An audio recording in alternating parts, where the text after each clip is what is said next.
Olá, meus amigos, irmãos e irmãs de caminhada e de doutrina.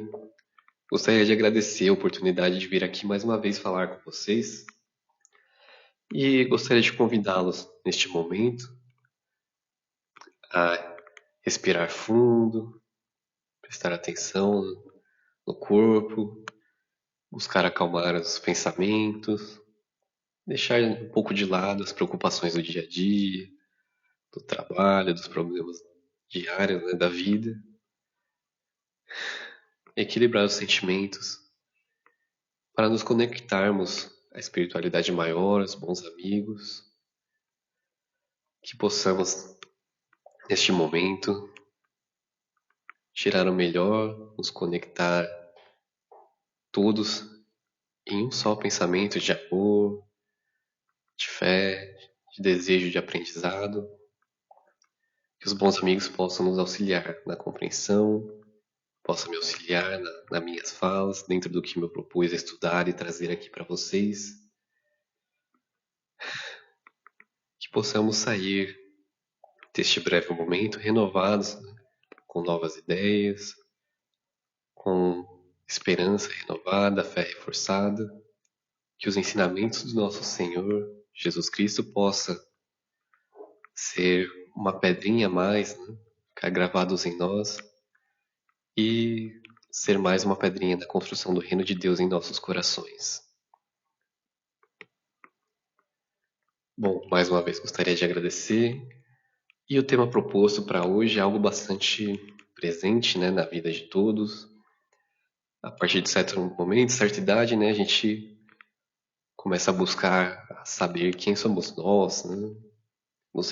Quando nos reconhecemos como indivíduos, iniciamos essa busca, né? Às vezes dentro de um grupo, dentro de, de uma inspiração externa, seja dos pais, um parente, um influenciador.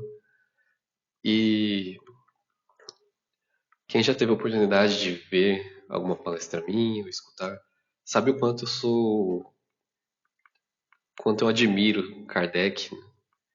E o nosso irmão, quanto educador, na época que ele esteve encarnado, em missão de trazer essa codificação dos imortais para nós, ele foi extremamente didático na hora de estruturar essas obras. Então, se a gente fizer uma análise mais a fundo, a gente percebe que cada capítulo ele não só abre uma ideia que ele deseja transmitir, um novo conhecimento, e também fecha a ideia, né, dentro ali do que ele se propôs, mas também aquele conhecimento que ele deseja transmitir no capítulo anterior vai ser uma base para que a gente possa compreender o capítulo seguinte. E se a gente reparar com calma nas suas obras, principalmente em O Livro dos Espíritos e o Evangelho segundo o Espiritismo, nós temos um maior aprofundamento se a gente estudar esses ensinamentos e depois ir buscar quem foi o Espírito, né, quando eles se revelam, saber um pouco da história de quem está por trás daquela resposta, daquela instrução. E a gente acaba percebendo que não são só palavras, né? A gente percebe que, dada a vida daquela figura, ele não só compreendeu aquilo com a razão, mas ele vivenciou aquilo, né? Ele pregou e ele deu exemplos enquanto encarnado. E a gente pode verificar isso no tema proposto para hoje, que se encontra em O Livro dos Espíritos, no livro terceiro, né, capítulo 12, intitulado Perfeição Moral, no item número 5, e Kardec, na questão 919, ele levanta o seguinte questionamento: qual o meio prático mais eficaz para se melhorar nesta vida e resistir ao arrastamento do mal? E os espíritos respondem: um sábio da antiguidade vos disse: conhece-te a ti mesmo. Aqui, né, temos uma referência a uma fala de Sócrates, um dos precursores, né, do que futuramente seria o espiritismo, né? Também segundo o que temos de conhecimento pelas obras, né? É um espírito bastante elevada aí, que veio, né, de fato, para preparar o terreno para que Jesus viesse futuramente, né, deixar os ensinamentos e depois nós possamos nos aprofundar pelo Espiritismo. E Kardec não fica contente com essa resposta, né, que ela é aparentemente vaga. Então ele começa a desdobrar essa pergunta para que ela tenha uma resposta mais concreta, mais direta, para que a gente possa de fato ter uma noção do que fazer, de como aplicar esse conhecimento a ti mesmo, né, dentro da nossa encarnação. Então ele segue na questão 919A da seguinte forma: compreendemos toda a sabedoria dessa máxima, mas a dificuldade está precisamente em se conhecer a si próprio. Qual o meio de chegar a isso? E aí, na resposta, a gente, como eu mencionei anteriormente, né? O espírito vai dar uma resposta direcionada com a experiência dele, né? Que ele esteve enquanto encarnado. Então, segue aqui. Fazei o que eu fazia quando vivi na Terra. No fim de cada dia, interrogava minha consciência, passava em revista o que havia feito e me perguntava a mim mesmo se não tinha faltado ao cumprimento de algum dever, se ninguém teria tido motivo para se queixar de mim. Foi assim que cheguei a me conhecer e a ver o que em mim necessitava de reforma. Vou fazer uma breve pausa aqui, depois eu vou retomar a resposta completa.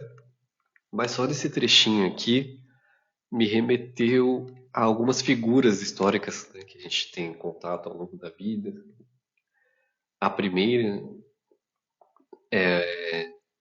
os dois primeiros, né, no caso, são filósofos e psiquiatras, né, são mais materialistas, que no caso é Hegel e Freud. E o teólogo aí já famoso na igreja, no espiritismo, né, Santo Agostinho, que não por acaso, né, mais pra frente a gente vai ver que é quem está respondendo, né, quem está dando essa resposta a Kardec, essa instrução maravilhosa.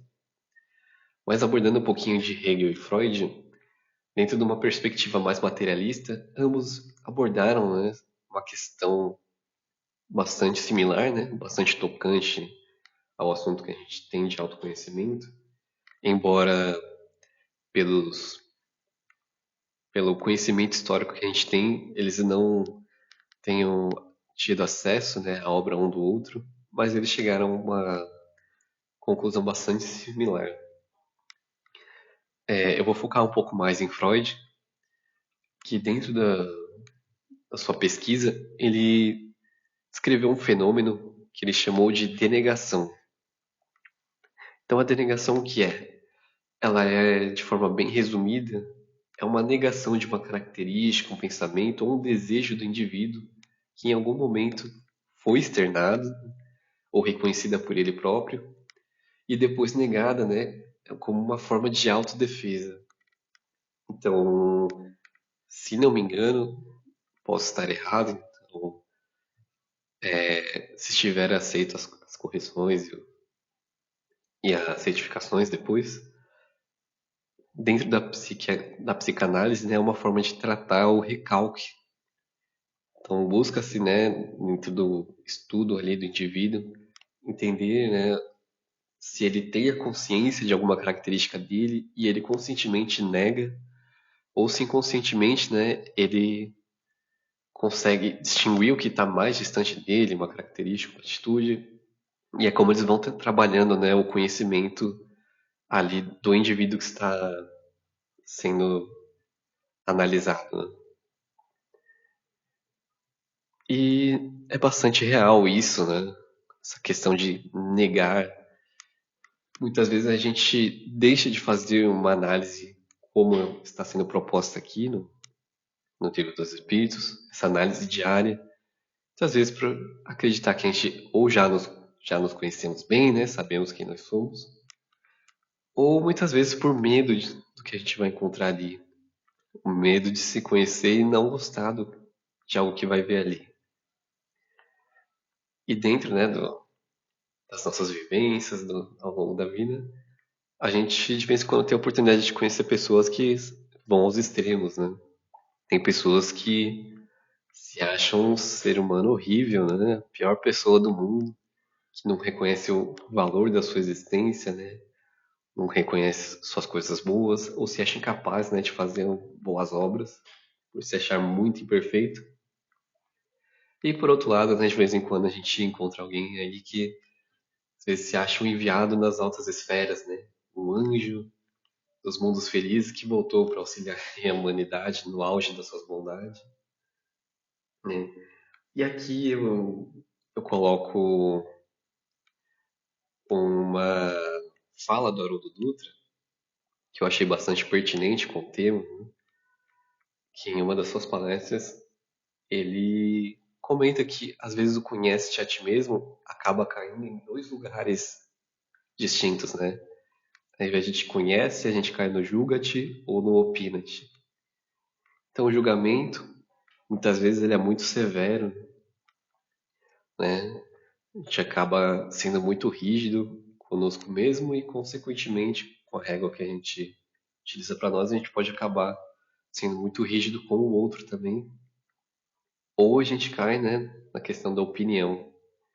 A opinião, né, que é uma percepção e acaba sendo muito superficial e fantasiosa muitas das vezes.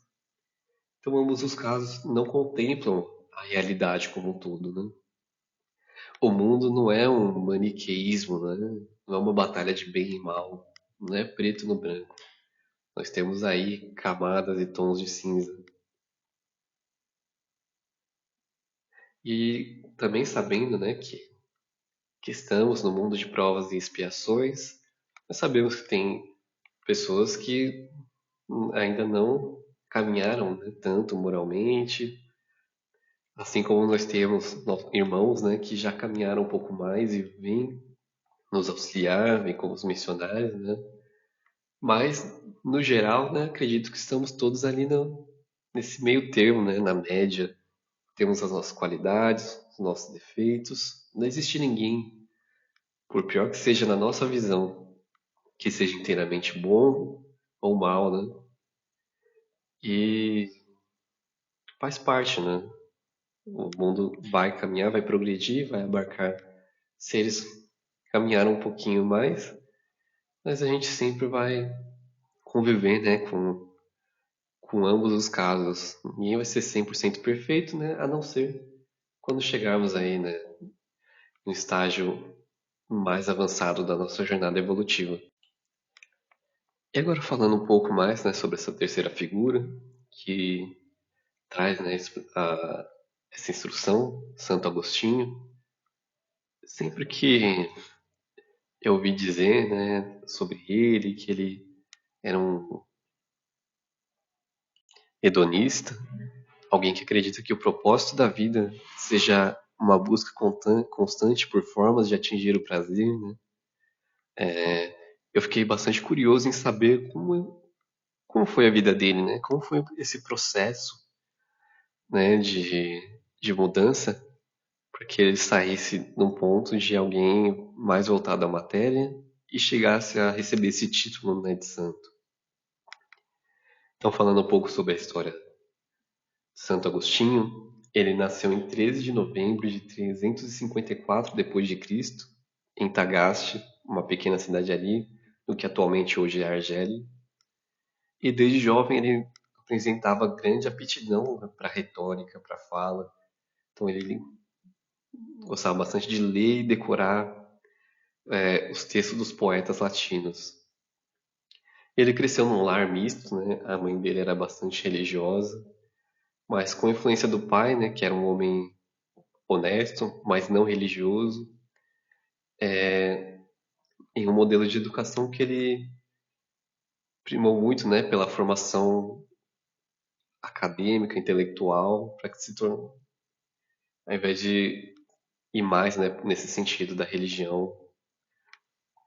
E aí, conforme ele foi crescendo, né, ele vai para o Cartago realizar os seus estudos superiores, né, Ele, no cargo, acaba conhecendo as cerimônias, né, em honraria aos deuses do Império, mas também acaba conhecendo ali uma mulher com quem ele viveu, teve um filho, né, que veio a desencarnar aos seus 17 anos. E eu acabei procurando, fazendo uma pesquisa mais aprofundada, mas eu não encontrei, né, o nome dessa mulher que foi sua esposa e companheira ao longo da vida, nem a causa da morte do filho. Então, os anos passam, né, após isso ocorrido, ele aí acaba indo para Milão, né, e lá ele parece ser um homem feliz, né? Ele tem um bom emprego pago pelo Estado. Ele é um personagem quase oficial ali, que ocupava a cátedra da eloquência, né? Um grande expositor, bastante respeitado como professor. E, no entanto, ele está bastante inquieto. Ele está em busca da verdadeira alegria e ele não consegue encontrar. E aí é o momento, né, que ele cai nesse maniqueísmo, no hedonismo, né? E após muitos anos, né, insatisfeito com as respostas que essas doutrinas não lhe davam, né? Ele não conseguia atingir o que ele estava buscando, muito embora ele não tivesse certeza do que era, né? A resposta para essa crise existencial que ele vivenciava. E ele, em certo ponto, começa a ouvir, né, sobre o Evangelho através do sermão de um bispo chamado Ambrósio. A princípio ele vai mais pela curiosidade, né? Porque dizem que o bispo Ambrósio é um expositor muito eloquente, que ele domina a retórica muito bem. Só que ali ele acaba sendo pegado não só pela retórica, mas também pelas falas, pelas colocações, pelos ensinamentos. Até que chega, né, um fatídico dia que ele está ali no jardim, tendo todas essas reflexões, né, pensando a respeito da vida. E aí ele escuta uma voz, né, uma voz de uma criança, uma voz que diz para ele: toma e lê, toma e lê. E ele começa, né, a procurar de onde vem.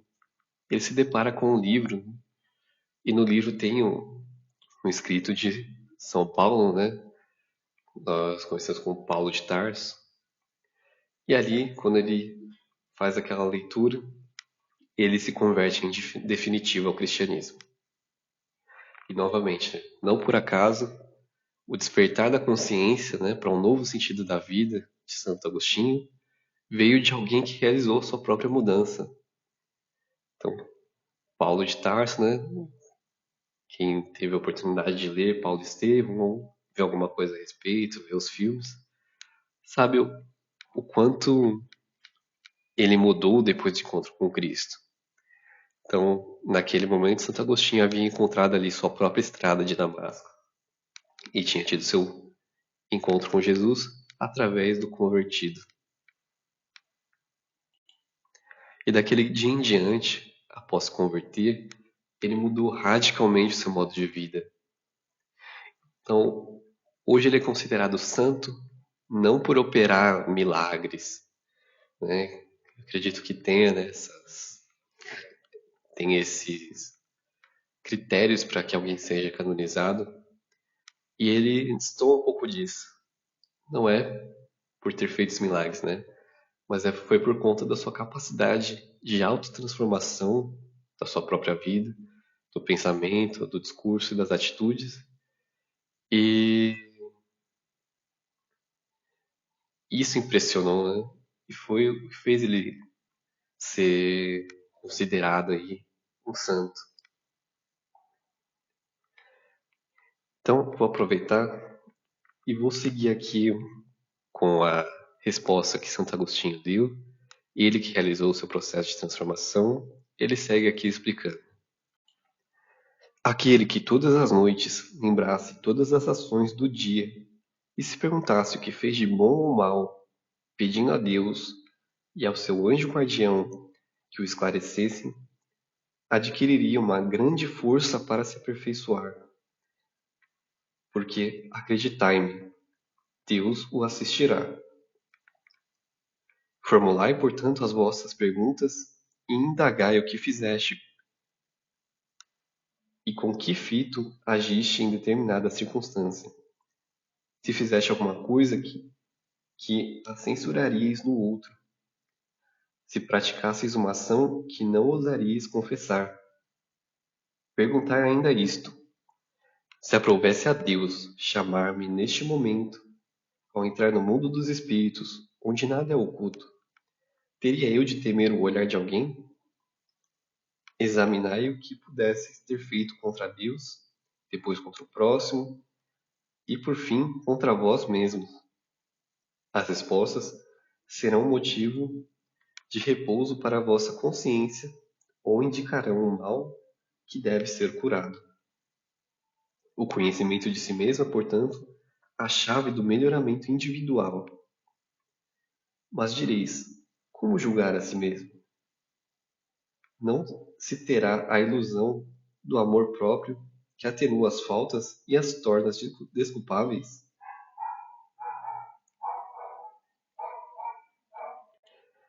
O avaro se julga simplesmente econômico e previdente.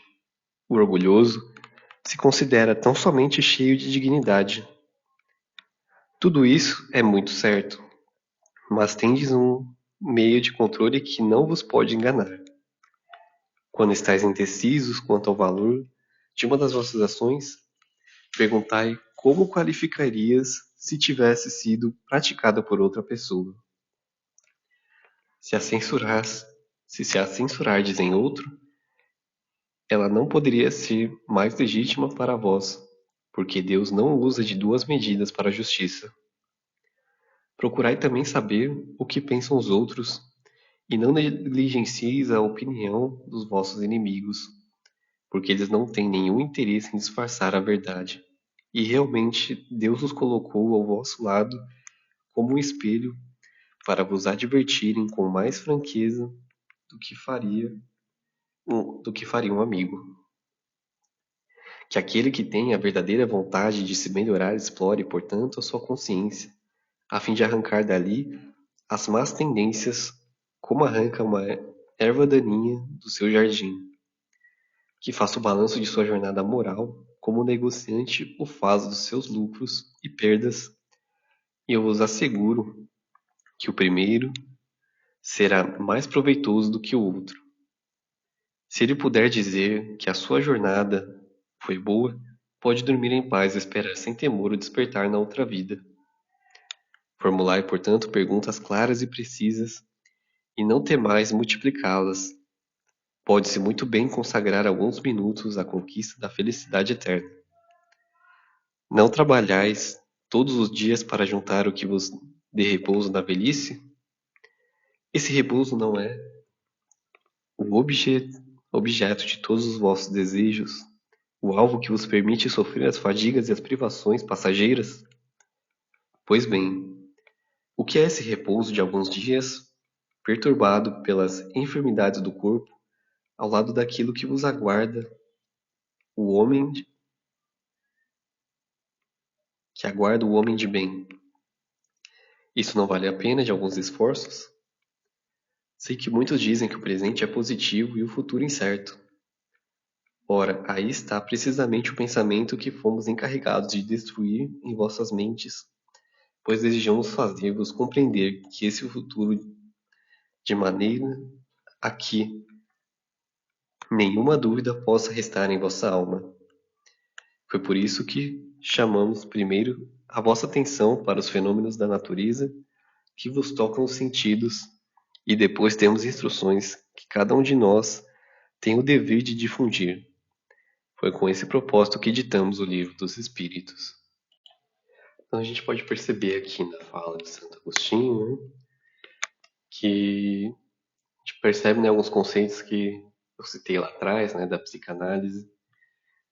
E quando a gente se propõe a realizar esse processo de autoconhecimento e reflexão, né, das nossas atitudes que ele vem nos ensinar, a gente precisa estar de coração aberto para aceitar que a gente erra, sim, que temos os nossos desafios, né, aí a vencer em nós mesmos, mas também que a gente tem coisas boas. A gente não pode também deixar de se reconhecer o que já caminhou, né? Então, quando a gente começa esse processo, primeiramente a gente precisa estar disposto, né? Ele cita ali como um esforço mínimo, né? E ainda dá o exemplo do que a gente faz durante nossa vida inteira, né? Materialmente falando, que é trabalhar, né? Se esforçar, estudar, e correr atrás, buscar um bom emprego para ter uma garantia que no futuro a gente vai ter o nosso repouso garantido, né? Quando o corpo não mais aguentar, né, trabalhar, e que a gente transfira, né, esse tipo de pensamento, essa visão do futuro, enquanto encarnados para nossa vida espiritual também, né?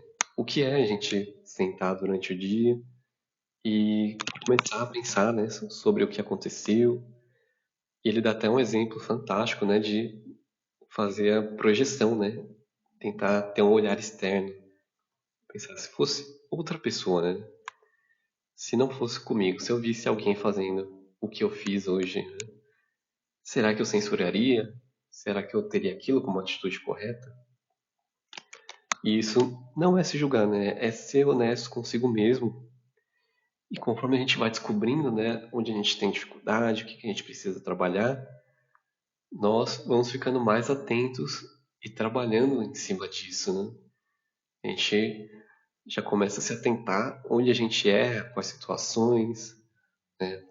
Às vezes é algo que a gente vem trazendo de encarnações, né? Às vezes é algo recorrente, às vezes é um erro que atende aos nossos interesses.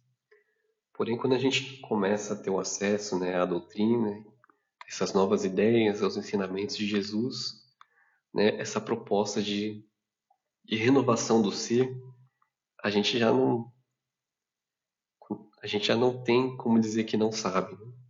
E aí vai do desejo de cada um de deixar esse ser velho para trás e buscar essa melhoria. E isso não pode acontecer se a gente não souber onde a gente tem que trabalhar, se não souber onde o calo aperta, né, onde a situação fica mais difícil para nós e nós precisamos trabalhar em cima daquilo. Agora, também é válido dizer, né, que tudo obedece a um processo. Não é porque a gente iniciou, né, a gente, por exemplo, começou a fazer isso, ter essa reflexão para consigo mesmo do que a gente é ou não, né, que a gente não vai errar novamente, né? Que a gente não vai ter os mesmos pensamentos, às vezes as mesmas atitudes, que tudo é de pouquinho em pouquinho.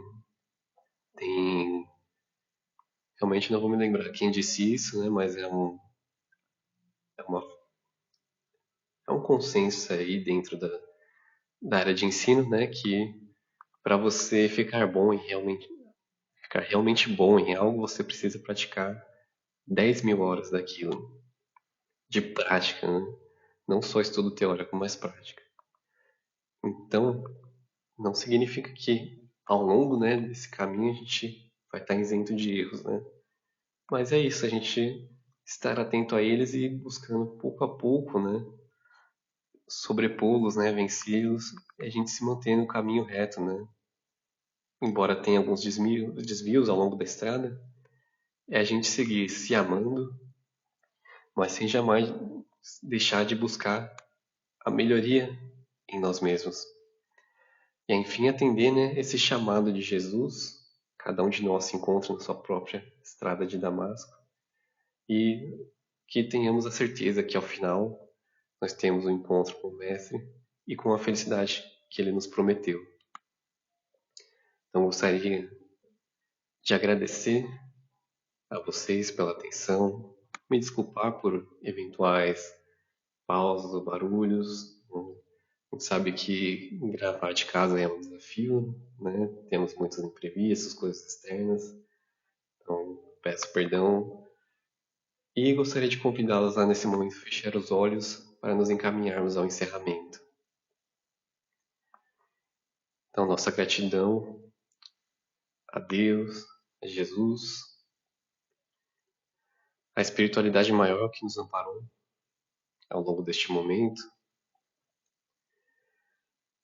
agradecer a inspiração, o amparo, o auxílio no entendimento, que possamos, a partir desse momento, né, fazer como nosso irmão nos deixou, fazer esse dever de casa, de nos observar e trabalhar em nós as nossas dificuldades, com muito amor a nós mesmos e expandir isso ao próximo.